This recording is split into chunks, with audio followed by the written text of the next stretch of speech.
Hello everyone, this is Dana, and welcome to our guide on how to start learning Korean. In this video, we will discuss some fundamental steps to help you kickstart your journey into Korean language. Yeah! The first step is you have to learn Hangul. Hangul is Korean alphabet, and practice reading without romanticization. Okay, Hangul is the writing system for Korean, essential for both reading and writing in Korean. Learning Hangul allows you to read and write Korean without relying on romanticization. It's very important to read and write directly in Hangul as it helps in naturalizing your understanding and pronunciation of Korean. And second, you have to know 받침.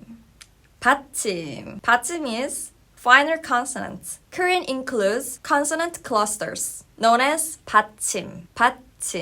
If you don't know 받침, please refer to the link. So understanding 받침 is so important for Korean pronunciation.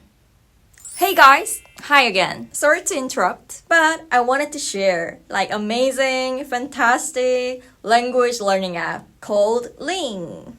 With the Ling app, learning Korean becomes much easier. All it takes is just about 10 minutes a day. And you can improve your reading, writing, speaking, and listening skills all at once. You can even learn playing games. I've been using it to learn Chinese, and I found that it helps me memorize phrases and words more easily. I've seen big improvement, especially my speaking skills. Since you are learning Korean, I highly recommend giving this app a try. It simplifies the process of learning difficult languages and helps you build a consistent study habit. I'll put the link in the caption for your reference. Check it out by searching for Ling on the App Store. Hope this helps!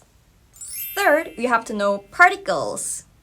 In Korean, particles are attached nouns or pronouns to clarify of the meaning of the sentence. Learning the usage of the various particles is crucial for understanding and constructing sentences in Korean. Lastly, you have to learn verb tenses.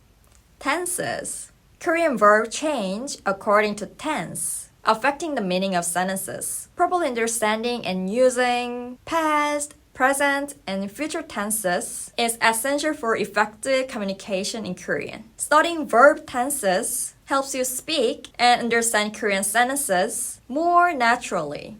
Continuous learning and practice build your confidence in speaking Korean fluently.